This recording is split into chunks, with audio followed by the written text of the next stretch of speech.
that God would bless me for just a few minutes, and I'll shortly get out of the way, and we'll let Brother Elisha come and close the service out. It's already been good for us to be here. If men and women would just take heed to the things that are being said, and I believe it was Brother Greg that said it. You made reference that it's not the hearer of the words that are justified, but it's the doers. You got to be more than just a hearer of the Word of God. You've got to be a doer. And I'm thankful that today is Father's Day. I'm glad that everybody has come, that has come, and many thoughts have been going through my mind on this Father's Day, that what I ought to say and what I ought not to say. I'm not sure, Brother Chad, but it has been good. But I want you to know that whether or not that you've got a living Father, listen, you still have a Father if you recognize Him. Brother Larry, listen, our Father that's in heaven. Brother Brian, listen, but I want men and women to come to the realization that they need God above everything in this world. This world, as I told you earlier, it's broken. Listen, and something is going to take us out of this world, Brother Mike. But I want men and women to understand that they need Him more than they even need their next breath. That you need Him more than you need your bank account, more than you need your home to go home to, more than you need even your brother, your sister, your husband, your wife, your children. You need Him, Brother Elisha, listen. But you know, I began to think this morning about Father's Day, and I was wondering what I ought to say, and I began to read in the Word of God in one little book, the book where John began to write the Gospel, brother, and he mentioned his father. I believe it was 112 times that Jesus talked about His Father in heaven, 112 times, all the way from the beginning of His life, brother. And listen to me, that when Joseph and Mary, every year they would come to Jerusalem to the feast, brother, and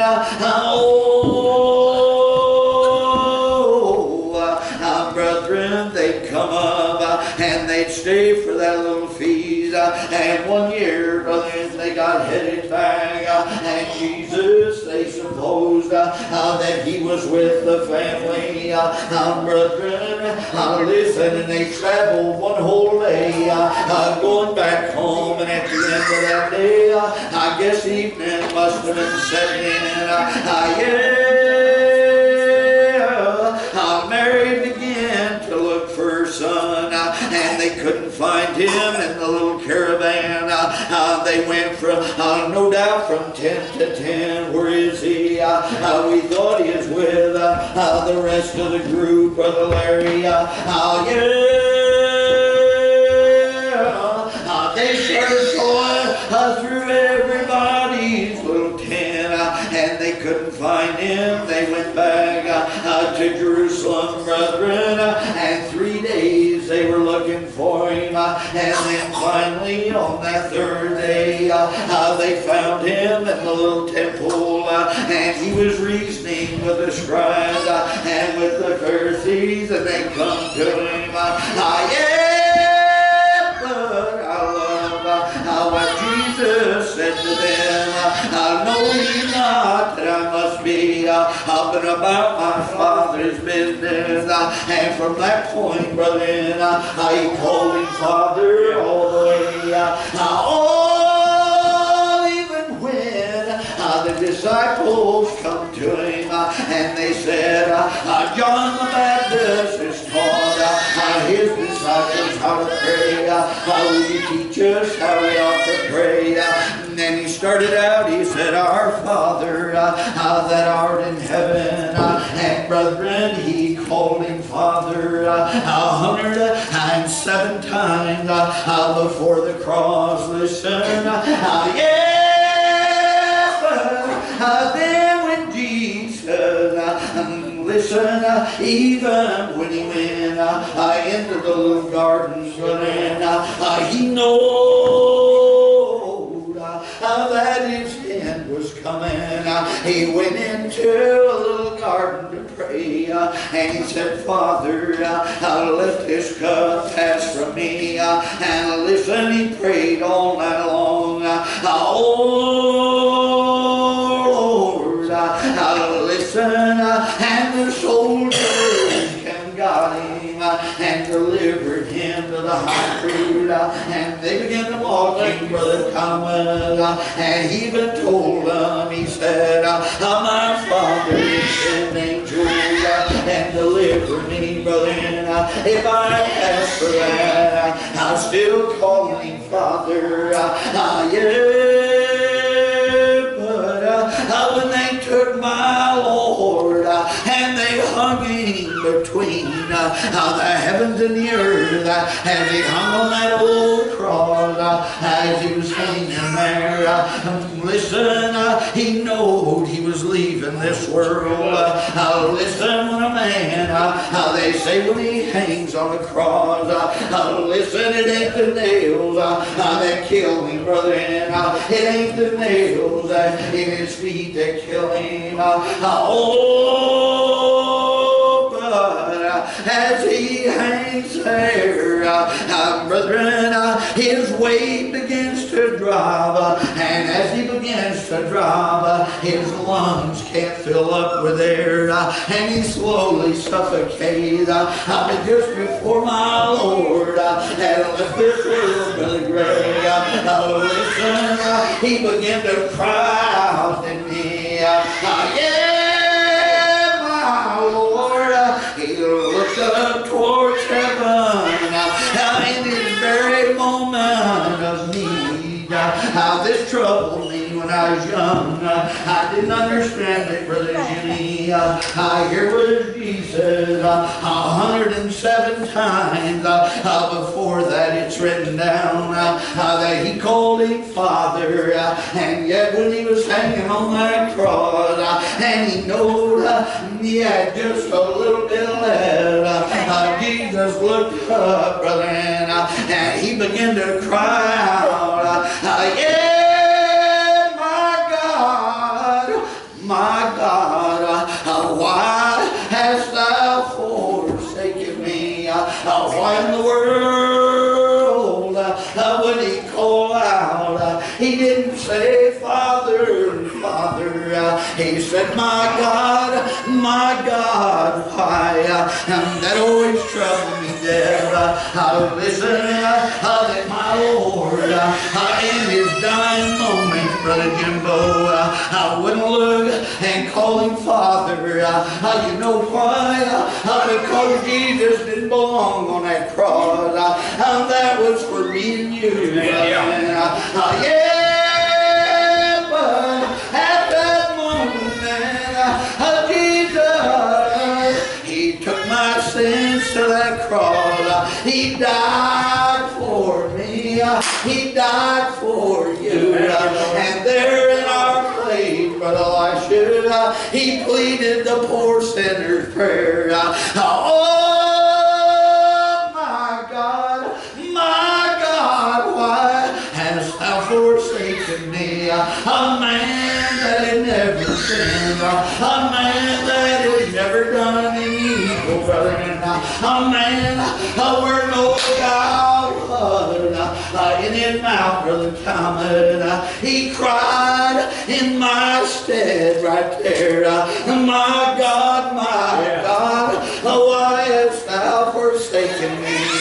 Oh, but then he bowed his head over and he gave up the ghost.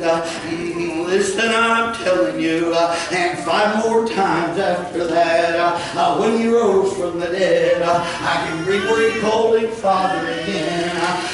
For that moment, hanging on that cross, brother, he took my place. praise. He took your place. And if you want to go to heaven, all you got to do is call on Him. Listen, this world that we're living in, it's a rough world, Brother Jimbo. It's an evil world on every side. You can see problems. I read a little story a while back. Listen, and they say it's a true story about a soldier over. Listen, he was fighting during World War II. Raised in a good Christian home, but he's a long way from home, Brother Jimbo. And then he had been fighting. They had dropped him off on a little island somewhere. And he said the Jeb had landed, and they was coming with reinforcement, and they was taking the island back.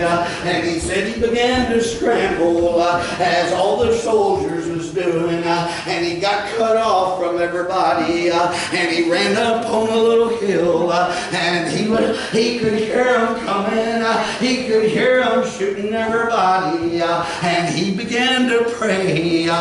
He remembered, he said the prayer of that old mother, of that old father of his, and he began to pray. Yeah,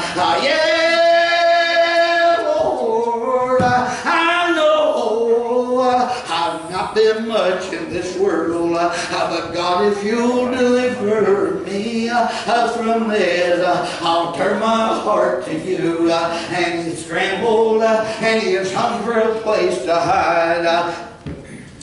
And it says that there was little holes back in the rocks, and he began to climb back in one. He could hear them coming, getting closer and closer as he began to pray, Brother James. And he said he had crawled back in there as far as he could, not far enough, brother. And he looked at the mouth of that little hole where he crawled in, and a spider dropped down a little web. Listen, and he watched it crawl back up, and it dropped down another little web, and it began to work. Oh, that man, he said, Lord, I need a battalion of soldiers, and all you're going to give me is a little spider. And he said, how that little spider worked and worked, and began to drop its little webs everywhere but away. Meanwhile, the enemy was getting closer. He could even hear them yelling as they were coming, and he thought they're shooting back in every hole. Listen, he began to pray even harder. Oh, dear Lord, if I've ever needed you, I need you right now. And he said all the time that little spider was working, and he thought, what's the use, little spider? It's soon going to be over anyway. He seen some men come by. He could see their feet, and they looked up, and they seen that little spider web, and I guess they thought nobody could be in that hole, because the spider, he's got his little, and they walked right on by my. Oh, my Lord, He knows what you need, my Lord. He knows every little sinner man and sinner woman, what your problem is, and you know what? He knows how to fix it. I promise you that if you'll put your trust in the man called Jesus, you'll be able to cry out. When you come down to breathe in your last breath, you'll be able to cry out, my God, my Father, Father, Father, that art in heaven. And you know what? He'll hear hear your little cry. But I promise you one thing, you gotta give your life to Him. Brother Elisha summed it up. You gotta surrender. Or maybe as Brother Chad said, you gotta surrender. That's what He wants today, is a total surrender of your will to His will. If you'll do that, I promise you, He'll come in and He'll live with you. You'll feel Him down inside. And I believe that. There's many, many people today that I've heard, they've talked, and I've heard them bragging and saying that they would sell their soul for $1 million. And they're probably being honest. But the sad thing is, I know thousands of people that's selling their soul for a whole lot less. And that's sad. It is. But I'm going to give way and let Brother Elisha come and close this service out. Everybody be praying for Brother Elisha. My greatest wish